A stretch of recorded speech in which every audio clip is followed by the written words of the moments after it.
Hi hello மக்களே, இன்றைக்கி என்ன பண்ண போகிறோம்னா சூப்பரான மசாலா பாப்பட்ஸை வச்சு எப்படி பாப்படி சாட் பண்ணுறதுன்னு பார்க்க போகிறோம். ஸோ இதுக்காக நான் வந்துட்டு ஒரு மீடியம் சைஸ் டொமேட்டோ எடுத்திருக்கேன். இது கூடவே ஒரு 1.5 ஆனியன்ஸ் எடுத்து வச்சுருக்கேன். ப்ளஸ் இது கூட ஒரு கைப்பிடி அளவுக்கு மல்லி இலை எடுத்து வச்சுருக்கேன்.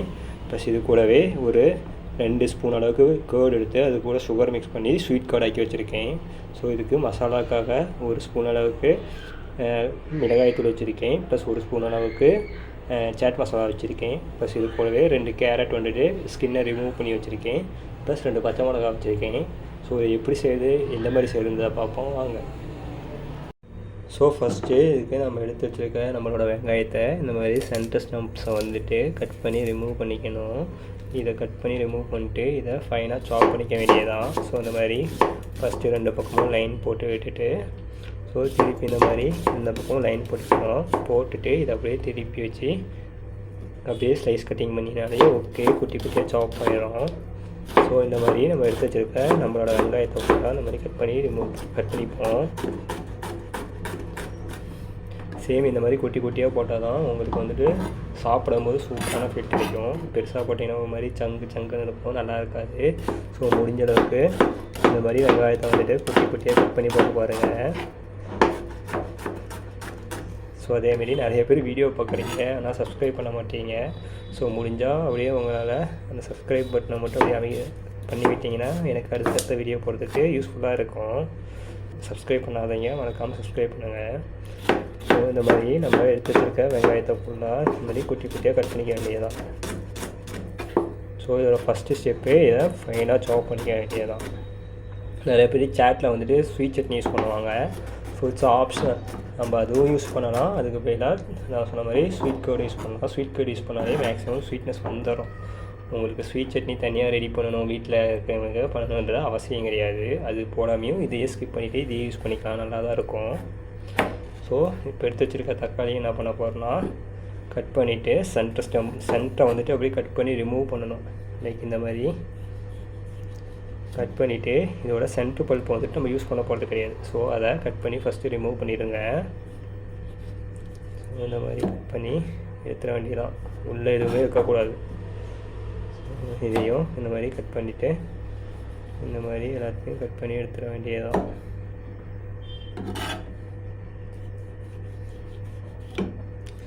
ஸோ இப்போ இதை எடுத்துகிட்டு இப்போ என்ன பண்ண போகிறோன்னா இதையும் நம்ம ஃபைனாக கட் பண்ண போகிறோம்.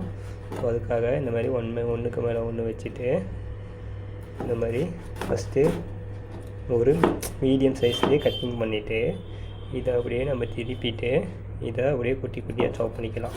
ஸோ நம்ம லைக் இந்த மாதிரி பார்த்தீங்கன்னா தெரியும், பர்ஃபெக்டான சாப் கட்டிங் வந்துட்டு கிடைச்சிரும். ஸோ இதுக்காக கஷ்டப்படணுன்ற அவசியம் கிடையாது. ஸோ இந்த மாதிரி நம்ம எடுத்து வச்சுருக்க அந்த ஒரு முழு தக்காளியும் வந்துட்டு இது கூடயே இந்த மாதிரி கட் பண்ணி போட போகிறோம். ஸோ இப்போ இந்த மாதிரி எடுத்து வச்சுருக்க பச்சை மிளகாயும் குட்டி குட்டியாக சாப் பண்ணிக்க வேண்டியதுதான். இதையும் இது கூடயே ஆட் பண்ணிப்போம். இந்த எடுத்து வச்சுருக்க மல்லியிலேயே இந்த மாதிரி நல்லா டைட்டாக ரோல் பண்ணிவிட்டு சாப் பண்ண வேண்டியதுதான். ஸோ எந்தளவுக்கு டைட்டாக ரோல் பண்ணீங்களோ அந்தளவுக்கு ஈஸியாக கட் பண்ணும்போது உங்களுக்கு நழுவாது. ஸோ இது மாதிரி அப்படியே ஃபைனாக அந்த மாதிரி அப்படியே சாப் பண்ணிங்கன்னா பார்த்தீங்கன்னா தெரியும் எந்தளவுக்கு நான் ஃபைனாக சாப் பண்ணுறது. ஸோ இந்த மாதிரி எடுத்து வச்சுருக்க கொரியாண்டரையும் வந்துட்டு இந்த மாதிரி ஃபைனாக சாப் பண்ணிப்போம். இப்போ அடுத்தது நம்ம இது கூடவே எடுத்து வச்சுருக்க கேரட்டை வந்துட்டு திருவி தான் யூஸ் பண்ண போகிறோம். ஸோ வீட்டில் கிரேட்டர் இருந்தால் அதை வச்சு கிரேட் பண்ணிக்குவோம். லைக் கிழங்கு சீவர கட்டன்னு சொல்லுவீங்களே அதை வச்சுட்டு ஸோ இந்த மாதிரி எடுத்து வச்சுருக்க கேரட்டை வந்துட்டு இந்த மாதிரி கிரேட் பண்ணிப்போம். ஸோ இதையும் வந்துட்டு கிரேட் பண்ணி அதுக்கு ஆட் பண்ணிப்போம். ஸோ வீட்டில் கிரேட்டர்லாம் இந்த மாதிரி கத்தி வச்சு கூட கட் பண்ணிக்குவாங்க, ஒன்றும் பிரச்சனை கிடையாது. மேக்ஸிமம் எல்லாத்துக்கிட்டே இருக்கும். ஸோ அதனால் கிரேட் பண்ணி போடுங்க. உங்களுக்கு கேரட் வேணான்னா கேரட்டை கூட ஸ்கிப் பண்ணிடுங்க, ஒன்றும் பிரச்சனை கிடையாது. போட்டால் நல்லாயிருக்கும். ஹெல்த்தியான ஸ்நாக்குன்றதுனால எல்லா வெஜிடபிளும் நம்ம பச்சையாக தான் இதில் போட போகிறோம். அதனால தான் சொல்கிறேன், இருந்தால் யூஸ் பண்ணுங்கள், இல்லைன்னா ஓகே ஃபைன். ஸோ இந்த மாதிரி எடுத்து வச்சுருக்க கேரட்டை வந்துட்டு இது கூடயே கிரேட் பண்ணி விட்டுருப்போம். இப்போ பார்த்தீங்கன்னா தெரியும் இந்த மாதிரி அப்படியே ஃபைனாக கிரேட் பண்ணிக்க வேண்டியதான். இப்போ ஒரு பெரிய சைஸ் பவுல் ஒன்று எடுத்துக்கிட்டு நம்ம கட் பண்ணி வச்சுருக்க ஆனியனு, கேரட்டு எல்லாத்தையும் ஃபஸ்ட்டு இதுக்குள்ளே ஆட் பண்ணிப்போம். ஸோ இருக்கிறது எல்லாத்தையும் இந்த மாதிரி மல்லி இலை, கேரட்டு, டொமேட்டோ எல்லாத்தையும், பச்சை மிளகா எல்லாத்தையும் வந்துட்டு இது கூட ஆட் பண்ணிப்போம்.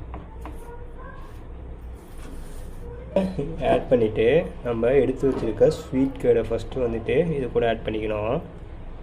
ஸோ எடுத்து வச்சுருக்க 2 ஸ்பூன் தான் யூஸ் பண்ண போகிறோம். ஸோ இந்த 2 ஸ்பூன் கேர்டையும் இது கூட ஆட் பண்ணிப்போம். அடுத்து இது கூட நம்ம எடுத்து வச்சுருக்க சாட் மசாலாவும் மிளகாத்தூளும் வந்துட்டு இது கூட ஆட் பண்ணிப்போம். இது பார்த்திங்கன்னா இது கூட நம்ம எடுத்து வச்சுருக்க லெமனில் ஒரு சின்னதாக கட் பண்ணி அதையும் லெமன் ஜூஸையும் இது கூடயே புளிஞ்சிக்கிட்டுப்போம். ஃபஸ்ட்டு இதை எல்லாத்தையும் என்ன பண்ண போகிறோம், நல்லா ஒன்றோட ஒன்று நல்லா மிக்ஸ் பண்ணிப்போம். இது கூடவே இருந்தால் அது வந்துட்டு ஆப்ஷனல், உங்கள்கிட்ட இருந்தால் மட்டும் யூஸ் பண்ணுங்கள், இல்லைன்னா தேவை கிடையாது. இன்கேஸ் இருந்தால் ஒரு 1/4 ஸ்பூன் அளவுக்கு டொமேட்டோ கெச்சப் இருந்தால் அது மட்டும் ஒரு 1/4 ஸ்பூன் அளவுக்கு டொமேட்டோ கெச்சப் மட்டும் இது கூட ஆட் பண்ணிக்கோங்க. ஆட் பண்ணிட்டு இதை அப்படியே நல்லா இதை ஃபஸ்ட்டு மிக்ஸ் பண்ணிக்கணும். ஸோ இதை நல்லா மிக்ஸ் பண்ணிவிட்டு இப்போ கடைசியாக தான் நம்ம இந்த ஹீரோ வந்துட்டு சொல்கிறது பப்பட் மட்டும்தான். ஸோ இதை வந்துட்டு இது கூடயே ஆட் பண்ணிவிட்டு அப்படியே ஒன்றோட ஒன்றா நல்லா மிக்ஸ் பண்ணி விட வேண்டியதான், அடியிலேருந்து மேலே வரைக்கும். லைக் இந்த மாதிரி அப்படியே மிக்ஸ் பண்ணி விட்டுட்டு, நான் இதில் உப்பு போட்டிருக்க மாட்டேன். ஏன் இதில் உப்பு போடலைன்னா நம்ம யூஸ் பண்ணுற சாட் மசாலா வந்து உப்பு இருக்கும். ஸோ உங்களுக்கு தேவைன்னா மட்டும்தான் உப்பு போடணுமே தவிர நீங்கள் முன்னாடியே உப்பு டேஸ்ட் பார்த்துட்டு உப்பு போடுங்க. முன்னாடியே உப்பு போட்டிங்கன்னா அப்போ உப்பு தான் கறிக்கும். ஸோ இந்த மாதிரி அப்படியே ஒன்றோட ஒன்றா நல்லா மிக்ஸ் பண்ணிட்டா அவ்வளோதான். அப்படி மிக்ஸ் பண்ணும்போதே உங்களுக்கு அந்த பச்சை வெஜிடபிள்ஸோட வாசம் வந்து அவ்வளோ சூப்பராக வரும். கண்டிப்பாக ட்ரை பண்ணி பாருங்கள். செம ஹெல்தி. அண்ட் வீட்டில் இருக்கிற கிட்ஸ்லாம் வந்துட்டு சாட் விரும்பி சாப்பிட்றவங்க வந்துட்டு இந்த மாதிரி வீட்லேயே நீங்கள் ஈஸியாக செய்யக்கூடிய ரெசிபி தான் இது. உங்களுக்கு மெனக்கிற வேலை ஒன்றுமே கிடையாது, ஒன்று கட் பண்ணுறது மட்டும்தான். ஸோ பார்த்தீங்கன்னா அவ்வளோதான், நல்லா மிக்ஸ் ஆகிடுச்சு. ஸோ அவ்வளோதான் மக்களை, பாப்பாடை வச்சு ஹெல்த்தியான மட்டும் சூப்பரான ஒரு ஈவினிங் ஸ்நாக் வந்துட்டு நம்ம இப்போ ரெடி ஆகிடுச்சு. ஸோ ரெசிபி பிடிச்சிருந்துச்சுன்னா மறக்காமல் லைக் பண்ணுங்கள், ஷேர் பண்ணுங்கள், கமெண்ட் பண்ணுங்கள். புதுசாக சேனலுக்கு அதாக வந்தால் மறக்காமல் சப்ஸ்கிரைப் பண்ணுங்கள். தேங்க்யூ ஸோ மச் ஃபார் வாட்சிங் மை வீடியோஸ்.